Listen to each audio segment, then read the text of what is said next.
Um dia na história com Carlos Bastos. Mr. Gorbachev, tear down this wall. I have a dream. Aqui, posto de comando do movimento das Forças Armadas. É fazer a conta.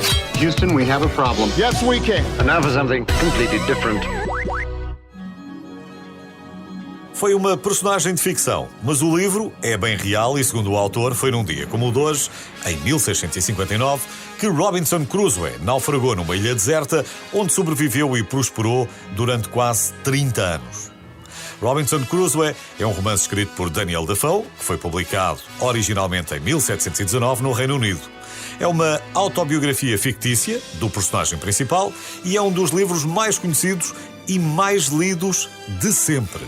Curiosamente, o livro começou por ser publicado como folhetim no Daily Post e foi o primeiro a iniciar esta nova moda.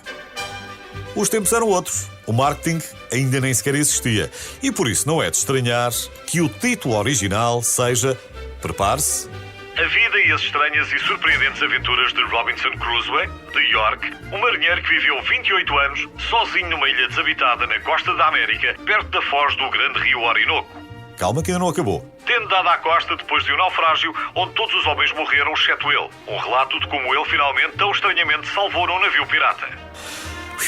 Isto sim, era um título. Felizmente, quando o livro chegou a Portugal, pouco tempo depois, o título já só era Aventuras de Robinson Crusoe. E depois passou simplesmente a ser Robinson Crusoe. Supõe-se que o enredo tenha sido influenciado pela história verídica de Alexander Selkirk, um náufrago escocês que viveu durante 4 anos numa ilha do Pacífico, ao largo do Chile. Curiosamente, essa ilha foi renomeada em 1966 e passou a chamar-se Ilha Robinson Crusoe.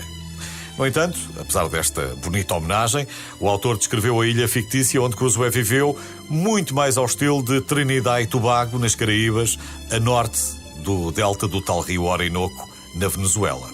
É também provável que Daniel Defoe tenha sido influenciado pela tradução, editada pela primeira vez na Europa, naquela altura, do romance do século XII do filósofo Ibn Tufayl, que também gira em torno de um homem isolado numa ilha deserta. Não sabemos se terão sido estas as suas inspirações ou se terá ouvido histórias de marinheiros, afinal estávamos no século XVIII, mas sabemos que até ao final do século XIX nenhum livro na história da literatura ocidental tinha mais edições, mais spin-offs e mais traduções do que Robinson Crusoe. Estima-se que existam quase 700 versões, incluindo edições infantis, sem texto, apenas com imagens.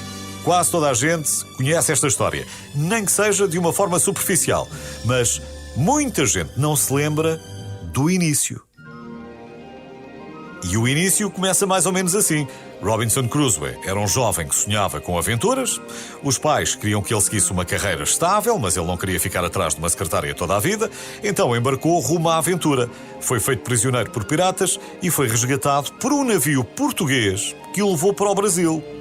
No Brasil, acabou por se tornar um fazendeiro de sucesso e nunca mais quis saber do mar, até ao dia em que foi desafiado a comandar um navio para capturar escravos.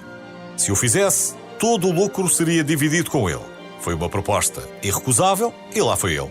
Desta vez, a vida correu-lhe pior, uma tempestade fê-lo naufragar e o resto da história deve lembrar-se. Uma história de 28 anos de sobrevivência, com canibais, cativos, piratas, tudo à mistura e também, claro, com o inseparável Sexta-feira. Sexta-feira, que diga-se, não é escravo de Robinson Crusoe. E foi o primeiro personagem não branco da ficção a ter voz própria e caráter. Se já não se lembra bem da história toda, então se calhar está na altura de voltar a reler Robinson Crusoe.